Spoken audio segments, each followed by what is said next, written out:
है कि आप क्लियर गोल सेट करें। अच्छा, फॉर एग्जांपल, अब इसकी मैं एग्जांपल देती हूँ। एक पेरेंट के लिए क्लियर गोल क्या होगा कि अगर उन्होंने अपने घर को अच्छे से मैनेज करना है, या मेहमान आ रहे हैं तो कुछ प्रिपेयर करना है, या आपने अपनी एक्सरसाइज या अपनी हेल्थ के बारे में कुछ करना चाह रहे हैं, तो वो एक क्लियर गोल है।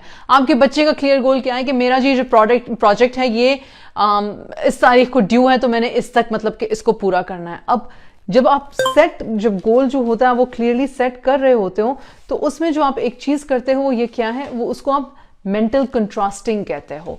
ये लफ्ज याद रख लें, मेंटल कंट्रास्टिंग। ठीक, मेंटल कंट्रास्टिंग पहला स्टेप है गोल सेट करने के लिए। अब मेंटल कंट्रास्ट कहते हैं किसको हैं, और ये इजाद किसने किया?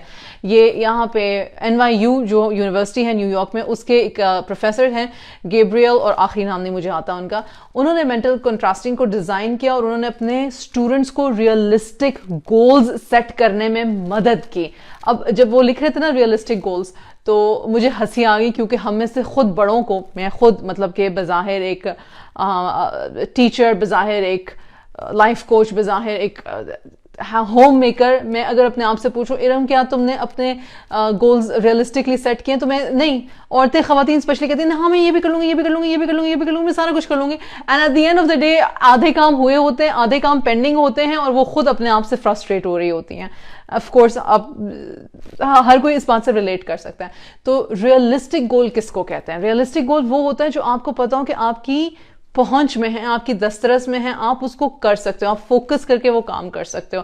आप 10 चीजों को एक साथ 3 घंटों में स्टैक नहीं करोगे। आपके पास अगर 3 घंटे हैं तो आप प्रायोरिटाइज कर लोगे कि सबसे इंपॉर्टेंट क्या है, 1, 2 एंड 3। तो वो 3 चीजें आपका रियलिस्टिक गोल हो जाएंगी। इस पर मजीद बात करते हैं कि फर्स्ट स्टेप क्या है कि आपने अपना खुद से सोच लिया, जो मैंने बता दिया, वो आपका फर्स्ट स्टेप था। दूसरी चीज क्या है कि आप उन गोल्स को लिख लो। मेरे पास अभी भी मतलब कि ये पेंसिल पेपर हर वक्त हर जगह घर के हर कोने में होता है। उसकी वजह ये है, और मैं इनकरेज करती हूँ बच्चों को भी, जब मैं कोच करती हूँ बच्चों को, अपने बच्चों को, वैसे भी खवातीन के साथ, कि जो आप सोच रहे हो वो पेपर पे लिखो। क्योंकि बाज़ औक़ात हमारी इमेजिनेशन, हमारी सोच, हमारी तवक्कुआत, हम जो जिस व्यू से देख रहे होते हैं चीज़ों को, वो रियलिस्टिक नहीं होती। जब हम उनको लिखना शुरू करते हैं तो हमें खुद नजर आना शुरू हो जाता है कि भाई ये पॉसिबल ही नहीं है, ये मैं क्या सोच के बैठी हुई हूँ, ये कैसे होगा, राइट? तो नंबर 2 ये है कि आप उसको लिख लो कि अगर वो मेरे गोल जो हैं उनके बारे में लिख लो। ये गोल क्यों इंपॉर्टेंट है? क्योंकि मुझे ये काम कंप्लीट करना है, क्योंकि मुझे ये चीज़ फिनिश करनी है, क्योंकि मुझे ये चाहिए, क्योंकि मुझे वो चाहिए, क्योंकि मुझे एक्सेट्रा एक्सेट्रा। मेहमान आ रहे हैं तो खाना इतने बजे तक पका हो तो बेहतर है कि बाद में बंदा जो है वो कंफर्टेबली बैठ के सुकून का सांस ले सकता है। ये नहीं कि मेहमान आ गए हैं और जी अभी भी सफाइयाँ हो रही हैं, अभी भी खाने पक रहे हैं, उनके सामने डिशेस निकाली जा रही हैं। वैसे मैंने ऐसे कई दफ़ा किया हुआ, इसमें भी कोई हार्म नहीं है, इट्स कम्प्लीटली ओके। सबके घरों में खाने पकते हैं, कोई बात नहीं अगर मेहमानों के सामने भी डिशेस पक रही होंगी, इट्स ओके।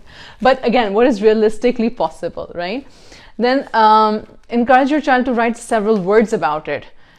फिर तीसरा स्टेप क्या है? आस्क योर चाइल्ड, कि आप अपने आप से पूछो, या आस्क योर चाइल्ड, ये दोनों के लिए है। मैंने बात यहीं से शुरू की थी कि हम खुद सीखेंगे तो हम बच्चों को सिखा सकेंगे। तो टेक्स्ट बुक में जो लिखा हुआ था वो ये था कि ask your child what are the inner obstacles, लेकिन I will ask myself कि इरम तुमने अगर ये अपना गोल सोच लिया और फिर तुमने अपने गोल के बारे में ये सोच लिया कि ये इसलिए ज़रूरी है, तो फिर तुम उसके बाद तुम मुझे ये बताओ कि तुम्हें क्या चीज़ें हैं जो तुम्हें ये काम करने से रोकेंगी। तो सबसे पहले जो चीज़ मुझे मेरा काम कंप्लीट करने से रोकेगी वो मेरी डिस्ट्रैक्शन है। क्या डिस्ट्रैक्शन है? फ़ोन की डिस्ट्रैक्शन है, टीवी की डिस्ट्रैक्शन है, कोई कॉल आ गई है, वो कॉल मैं बाद में भी अटेंड कर सकती हूँ लेकिन मैं अभी उसको फ़ौरन पिक कर लूँगी। कोई टेक्स्ट आ गया, उस टेक्स्ट का जवाब देने लगी हूँ, फिर व्हाट्सएप खुल गया, फिर व्हाट्सएप खुल गया तो फिर 5-6 और टेक्स्ट आए हुए थे, फिर वो ग्रुप में टेक्स्ट आए हुए थे, फिर कोई बहुत ही मजाक किया था, फिर उस पर आपको ज़रूर कॉमेंट देना था। आधा घंटा तो कहीं नहीं गया, मतलब खत्म, फौत हो गया वो आधा घंटा आपका, ठीक है ना? तो ये हमारा इनर ऑब्स्टिकल है। और ये जब हम खुद अपना रियलाइज करेंगे तो हम फिर बच्चों पे कम तनकीद करेंगे कि तुमने ध्यान नहीं दिया, तुम्हें ध्यान नहीं देना आता, तुमने ध्यान क्यों नहीं दिया। हम खुद देख लें हमारा सबका। और ये मैं बात कहती हूँ कि मजमूई तौर पे हमें ये मान लेनी चाहिए कि सिर्फ हमारे बच्चों का अटेंशन स्पैन थोड़ा नहीं है, हम पूरी दुनिया का, और ये सिर्फ इस कौम के लिए नहीं है जो जहां से मैं ताल्लुक रखती हूँ, जहां से आप ताल्लुक रखते हो, पूरी दुनिया का अटेंशन स्पैन जो है ना वो काफी कम हो गया हुआ है।